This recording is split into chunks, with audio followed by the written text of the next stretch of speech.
একাত্তরের স্বাধীনতা যুদ্ধ আর ২৪শে ছাত্র জনতার গণ অভ্যুত্থানকে মুখোমুখি দাঁড় করানোর বিষয় না, বরং ধারাবাহিকতা।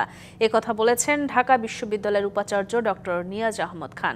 মঙ্গলবার রাতে ১৯৭১-এর ২৫শে মার্চ বিশ্ববিদ্যালয়টিতে পাকিস্তানি হানাদার বাহিনীর চালানো গণহত্যা স্মরণে আলোচনা সভায় একথা বলেন তিনি।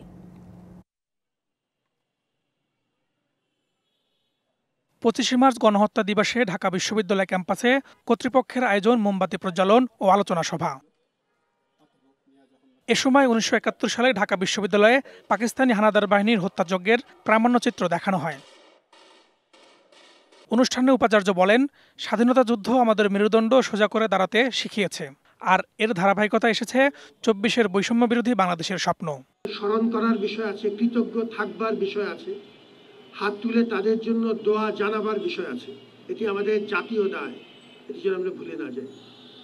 এখন একটা প্রবণতা হচ্ছে উৎসবের খুশি হবে নগদে বেশি, কারণ ঘন্টায় ঘন্টায় আছে গিফট জেতার সুযোগ। যে আমরা তুলনা করা শুরু করি ২৪-এর সাথে ৭১-এর, ৫২-এর সাথে ৭১-এর। এই প্রতিটি ঘটনা আমাদের জাতীয় জীবনের পরিচয় প্রদানকারী মাইল ফলক। এদেরকে মুখোমুখি দাঁড় করাবার কোনো সুযোগ। গণহত্যাকে স্মরণ করে প্রদর্শনীর আয়োজন করে জগন্নাথ হলও। নিহতদের স্মরণে হলের মন্দিরে বিশেষ প্রার্থনার আয়োজন করা হয়। নিহতদের আত্মার শান্তি চান ছাত্র শিক্ষক সকলেই।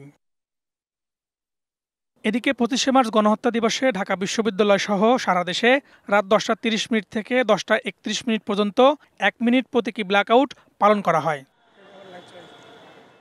Farhaduzzaman, DBC news, Dhaka.